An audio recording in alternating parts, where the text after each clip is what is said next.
Students, आज हम बात करेंगे लेक्चर नंबर 18 की।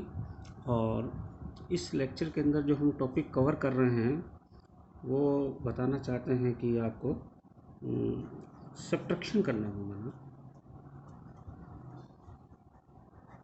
ठीक है, आपको दो नंबरों का सब्ट्रैक्शन करना है। तो जहाँ तक अपन बाइनरी की बात कर रहे थे, तो जो बाइनरी नंबर्स का जो सब्ट्रैक्शन है वो हमने आपको दो मेथड बताए थे, आइदर आर कॉम्प्लीमेंट से और either R minus one's complement से। इन दोनों के बारे में हम डिस्कस कर चुके हैं, प्रीवियस क्लासेस में हम कर चुके हैं। तो अब इसका एक अलग मेथड है और ये बहुत इम्पोर्टेंट है। और जैसे मैं बात करूं कि बाइनरी सब्ट्रैक्शन, ठीक है, तो इस बाइनरी सब्ट्रैक्शन के अंदर हमें ये देखना है कि इसका बेस नंबर कितना है। तो इसका बेस नंबर होता है 2। तो हमेशा याद रखेंगे कि इसकी जो बोरो है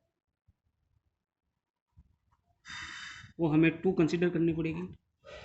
एक, यदि आप ऑक्टल टू ऑक्टल सब्ट्रैक्शन करना चाहते हैं, octal to octal subtraction,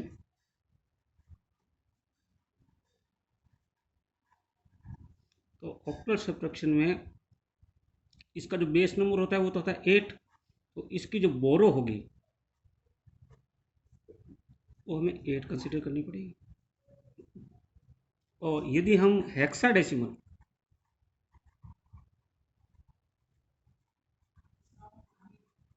subtraction करना चाहते हैं तो हमें याद रखना होगा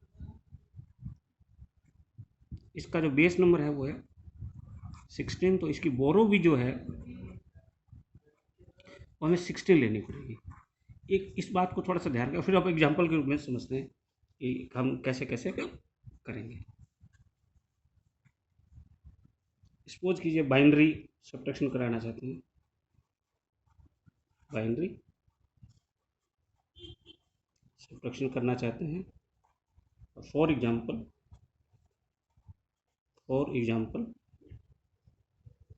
कि 1101 it is a binary number और उसको सब्ट्रैक्ट करना चाहते हैं 1010। तो आपको क्या करना है कि पता है कि बाइनरी नंबर, तो इसकी बोरो कितनी होगी 2। तो 1101 इसके नीचे लिखेंगे और इसको सब्ट्रैक्ट करेंगे।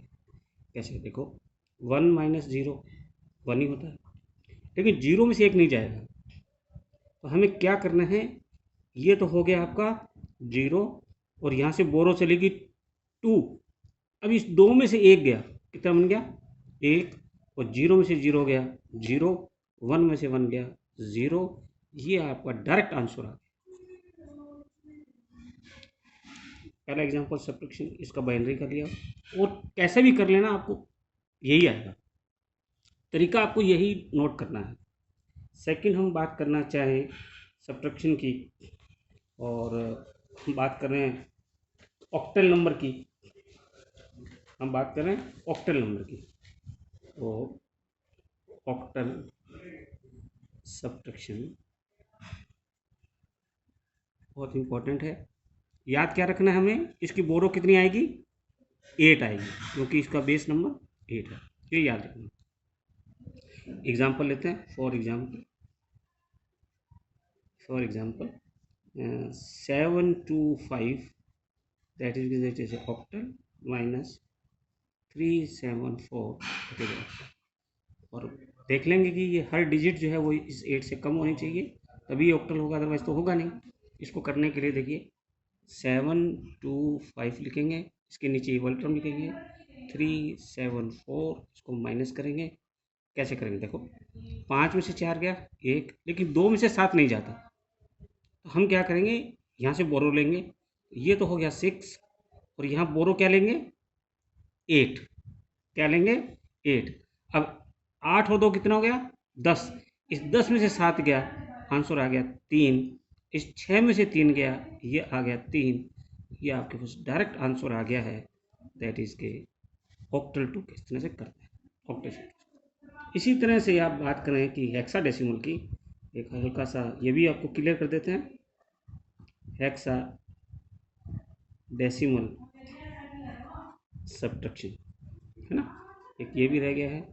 तो इसकी जो बोरो कितनी लेंगे हम 16, क्योंकि इसका रेडिक्स नंबर 16 है। एग्जाम्पल कर लें, एग्जाम्पल कर लेते हैं, माने सपोज कीजिए एग्जाम्पल लेते हैं हम 656A hexadecimal minus 621B that is also hexadecimal. तो अपन क्या करेंगे, इसके नीचे ये रखेंगे, चलो यहीं कर देते हैं, स्पेस है हल्का सा, तो यहाँ लिखेंगे 656A, इसके माइनस में करेंगे 621 that is equal to B। देखिए ए, हम हेक्साडेसिमल में पता है हमें कि ए को हम किससे लिखते हैं 10 से लिखते हैं, बी को हम 11 से लिखते हैं, सी को हम 12 से लिखते हैं, डी को हम 13 से लिखते हैं, ई को हम 14 से लिखते हैं, और जो एफ होता है उसको हम 15 से लिखते हैं।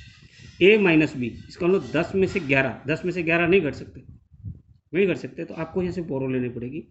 इसको हटाया, यहाँ तो आ गया 5 और यहाँ आएगा 16।